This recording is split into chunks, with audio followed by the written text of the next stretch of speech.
Hey everyone, if you're tuning into this video, you're here to find out more about my upcoming yarn dyeing course.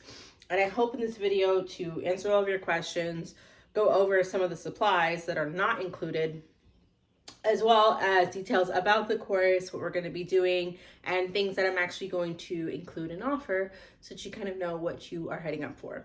Of course, as always, if you want to stay up to date with any details, just please sign up to my newsletter. Obviously, the learning one will get you all the things that I'm teaching, but I've been sending it out to everyone so that no one misses. So whatever one you sign up for, you're fine to get it. If you do not feel like you are getting those emails, please send me a message and then I can double check and make sure that your email is being sent to. Maybe it's gone, who knows, we can fix the issue. So anyway, let's start. This yarn dyeing course is something that I hope to repeat multiple times. I've been dyeing yarn for at least 4 to 5 years now and have sold a bunch of yarn too, as well as done some wholesale orders. And I have created a bit of a large book of dye colors, combinations and stuff that I love, that people love.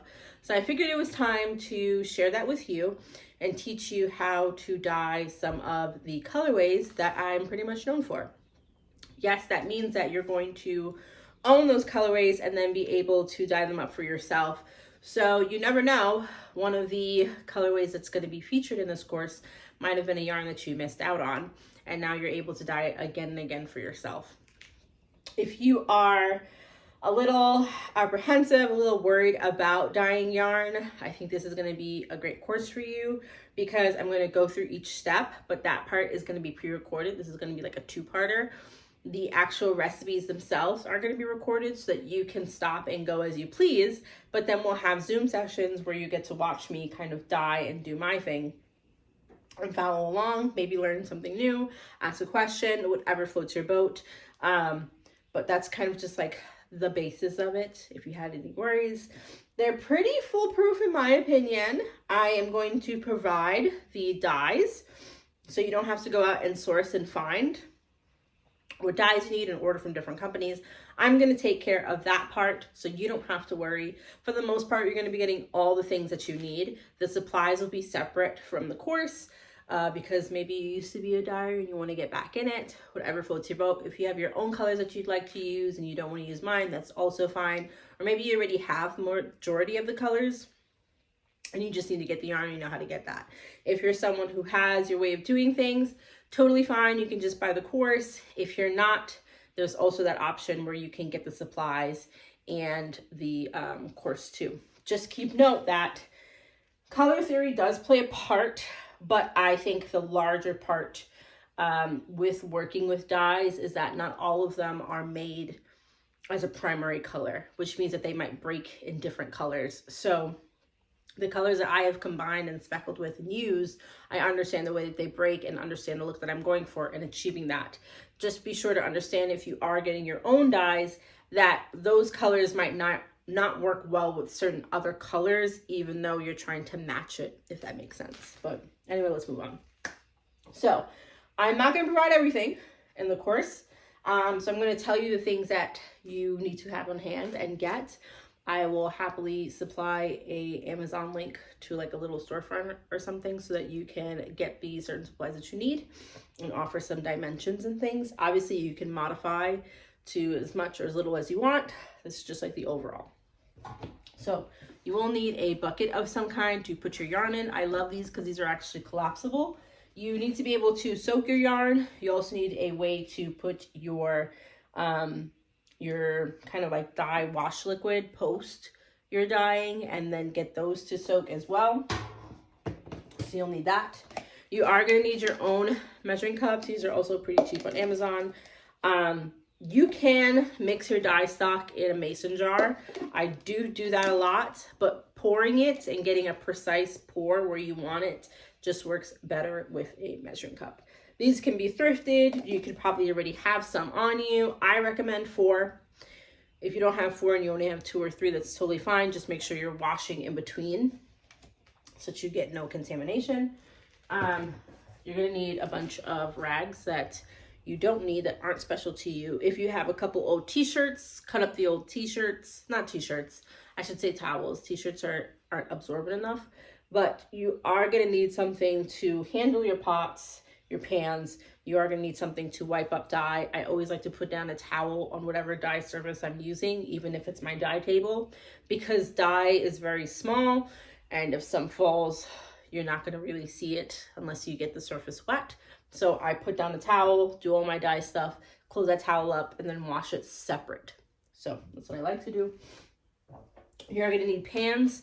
I could recommend these food warmer pans. I'm going to be dyeing on my stove to try to keep it in a more home base, not so much production base, but I usually do have a food warmer that I like to dye my stuff out of. I am going to make sure to put the dimensions. I'm going to teach on a double boil. So there's going to be 2 different pans, and I'm being super careful because they're quite loud when they bang together. So this one is short. This is what I like to put my skeins in.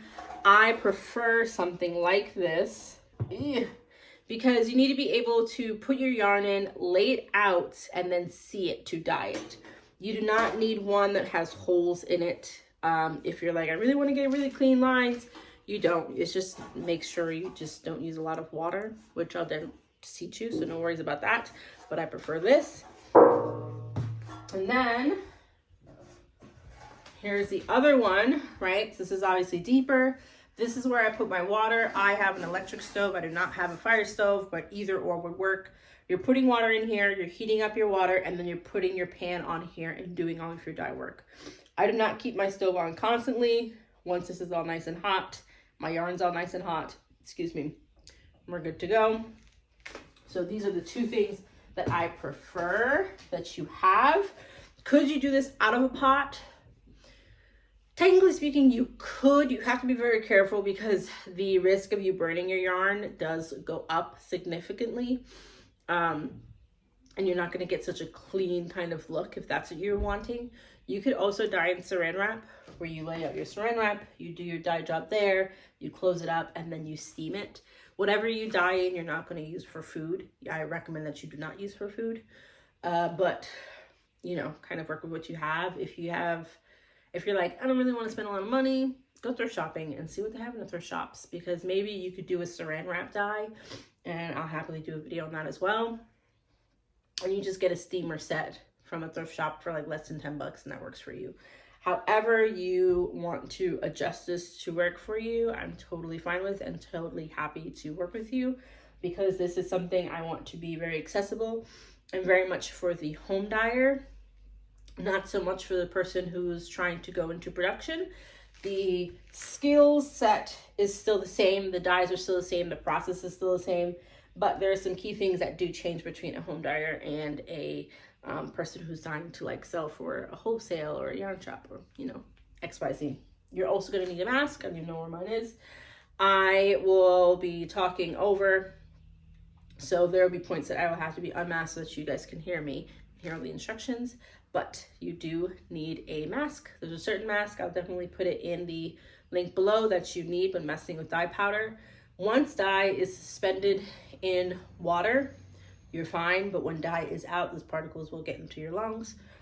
I always do all of my dye mixing first, get that all ready, and then I move on to the second step. I'm not dyeing and then coming back and then like mixing my formulas. That's not how I go. And I'll definitely teach you the process of how I do that. Another thing you're going to need is something to heat up your water. I have a kettle. I drink a lot of tea, just makes sense for me. You just heat up a pot of water on the stove. You don't need to get anything special to do this. You just need some boiling water. I just always want to make sure that my dye is properly dissolved and suspended in my liquid. But for the most part, there's nothing really special about this. You can get whatever works for you. You do also need gloves. Obviously my gloves are not with me, but you're going to need gloves. I'm not going to provide gloves. I will provide small finger gloves for speckling if it calls for it, but I'm not doing hand gloves. Reason is because everyone has different hands, right?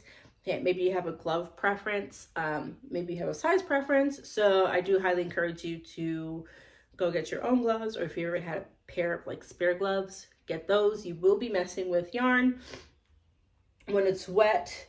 right after it comes out and it's hot. It's just good to have a pair of gloves on. Do not touch your yarn and try to manipulate it with the dye with your bare hands. It's better to use a glove. You can just use like, you know, the latex gloves if you want to. I prefer a pair of regular gloves, but I obviously do this a lot, so it's just nice for me to have a kind of thicker glove. I even have, it's a little crazy, but you know, these really long ones when I'm doing a lot of fleecy stuff. It all is dependent upon you. One of the other main points of this whole course is that you do this with me. You obviously own the classes for life. I don't take them away from you. But you're then able to dye them again and again if you want. So if you are thinking about, you know, your next sweater project or your sock project, and you love the colorway that you dyed with me, you're able to take it, do it again on your own, and get the same results or similar results, or even take the different dye styles, take those same colors, and then mix them up. So this is definitely something that can grow into something more. So if you are thinking about it growing into something more, then I encourage you to get the pans, get a good set of gloves, or find a set of gloves that no one's using, whatever. Thrift shop a little bit of the other stuff, and then you'll be fine, okay? So if anyone has any questions on what you need for this course, questions about this course, I'll be happy to answer them in my DMs or down here below this video, or in my email. You're always free to email me back, and I will answer you. All right, bye guys.